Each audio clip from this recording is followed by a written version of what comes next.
शागी के atom bomb से भी बड़ा इसको आपने करार दिया है। अच्छा, आप क्या समझती हैं, अपने नुमाइंदे के जरिए पैगाम क्या भिजवाने की कोशिश की जा रही है? अभी आपने लफ्ज माफी का यूज किया है।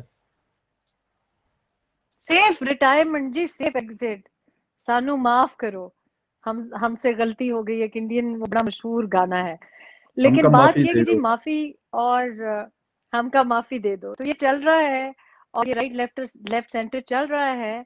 और मेरा ख्याल है ये भी देखे ना, अब वक्त वक्त की बात है। जब वो वजीर आजम था, नवाज शरीफ जब वजीर आजम था, पहली बार, दूसरी बार, तीसरी बार, तो लोग इतने खौफजदा थे कि 2013 के इलेक्शन से पहले भी फुल कोशिश की कि सुनामी आए।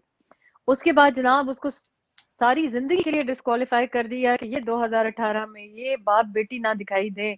10 साल के लिए मरियम को हम अफोर्ड नहीं करते, हम रिस्क नहीं ले सकते, और डिस्क्वालीफाई कर दिया।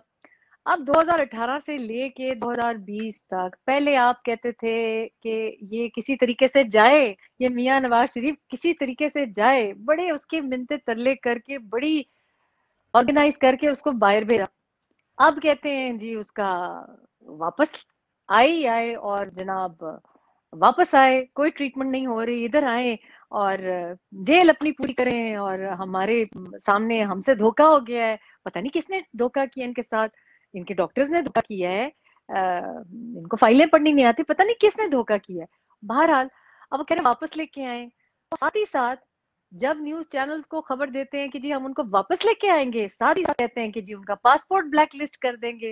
अब मुझे समझ नहीं आती कि या आप उनको ब्लैक लिस्ट करना चाहते हैं पासपोर्ट को, या आप उनको वापस लेके आना चाहते हैं। लेकिन इस बंदे की दहशत देखे कि वो वजीर आजम जितना पावरफुल था उससे कोई 10 गुना पावरफुल वो हो गया है।